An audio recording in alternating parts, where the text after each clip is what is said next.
aujourd'hui, la collectivité de Trois-Rivières a décidé de faire sa deuxième édition de la fête périscolaire.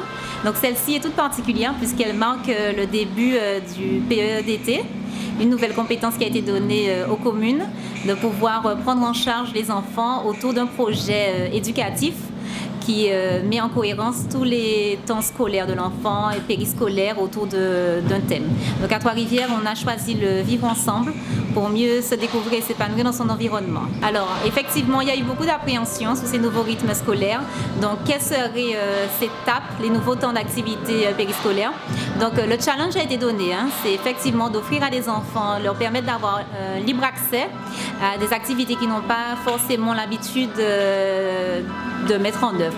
Donc Trois-Rivières, pour pouvoir garantir l'égalité des chances à l'ensemble des enfants, a décidé de mettre une gratuité, mais sans pour autant diminuer la qualité. Donc on a vraiment fait appel à des intervenants et des associations de qualité, ainsi offrir aux enfants 3 parcours.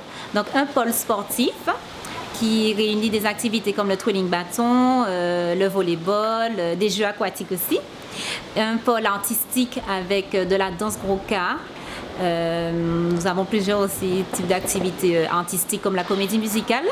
Et en dernier point, on a le patrimoine et l'environnement et les arts plastiques qui regroupent justement les réalisations. On a une exposition derrière moi qui montre de la poterie et aussi des tableaux réalisés.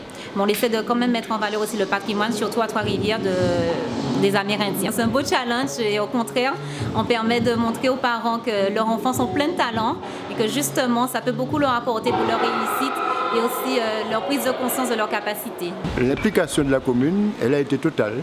À partir du moment où le conseil municipal avait pris la décision d'offrir ces ateliers aux enfants, le maire et son conseil municipal, nous n'avons pas lésiné, nous avons mis les moyens et nous avons surtout sensibilisé les enfants, sensibilisé les familles, sensibilisé les enseignants et surtout rechercher les animateurs de qualité de façon qu'on offre aux enfants un plateau exceptionnel. Et vous voyez ce soir que c'est la restitution et nous sommes très satisfaits de cette année scolaire qui s'est déroulée dans de très bonnes conditions. Parce que cela permettait également aux parents de savoir que leurs enfants, après le temps scolaire, eh bien, c'est le temps périscolaire et ils sont gardés. Parce que nous avons des parents qui terminent l'école à 18h, qui terminent leur travail, je dirais, à 18h et qui peuvent récupérer leurs enfants à la sortie parce qu'on les prend en charge. Nous pensons que les rythmes scolaires sont nécessaires et que pour l'équilibre des enfants, c'est une politique à conserver qu'il faut encore pérenniser de façon d'offrir à la population et aux enfants un meilleur service. Je crois que c'est pour leur bien, c'est pour leur éducation, parce que l'éducation, c'est ce qui fait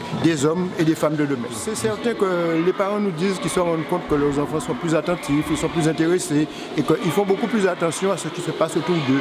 Les enfants qui sont en art plastique, eh bien, ils font beaucoup plus attention à l'esthétique, à la beauté. Les enfants qui font du sport, ils sont moins nerveux, ils sont beaucoup plus attentionnés. Donc, je crois que ça participe au bien-être de tous, c'est du savoir-faire et du savoir-être.